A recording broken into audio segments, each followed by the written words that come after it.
আসসালামু আলাইকুম সবাইকে। আজকে আমি চলে এসেছি পুরান ঢাকার অন্যতম ঐতিহাসিক এবং বিখ্যাত স্থাপনা আহসান মঞ্জিলে। এটি পুরান ঢাকায় অবস্থিত। এটাতে ঢুকতে হলে আপনাদেরকে টিকিট ক্রয় করতে হবে। টিকিটের মূল্য জনপ্রতি 40 টাকা করে। টিকিট ক্রয় করে আপনারা এই আহসান মঞ্জিল সম্পূর্ণ ঘুরে দেখতে পারবেন।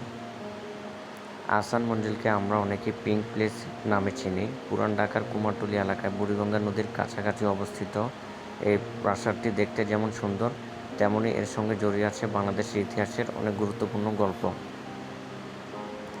আহসান মঞ্জিলের ইতিহাস মূলত ঢাকার নবাব পরিবারের সঙ্গে জড়িত। 19 শতকে নবাব আব্দুল গনি তার ছেলে খাজা আহসানুল্লাহর নামে এই প্রাসাদের নাম রাখেন আহসান মঞ্জিল। একসময় এটি ছিল ঢাকার নবাব পরিবারের অন্যতম প্রধান আবাসস্থল।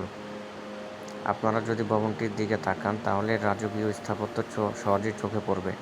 বিশাল গম্বুজ, বড় সিঁড়ি, বারান্দা আর গোলাপি রঙের পুরো ভবনটাকে সত্যিই একটা রাজপ্রাসাদের মতো মনে হয়।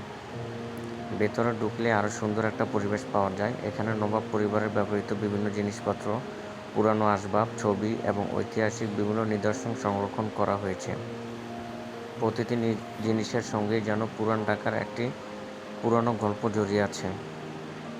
আমার কাছে সবচেয়ে ইন্টারেস্টিং বিষয় হলো আজকে আমরা যে জায়গাটাকে একটা ঐতিহাসিক স্থাপনা হিসেবে দেখছি, একসময় এখানেই নবাব পরিবারের জীবনযাপন ছিল এবং ঢাকার গুরুত্বপূর্ণ অনেক ঘটনা এই জায়গাকে ঘিরেই ঘটেছে।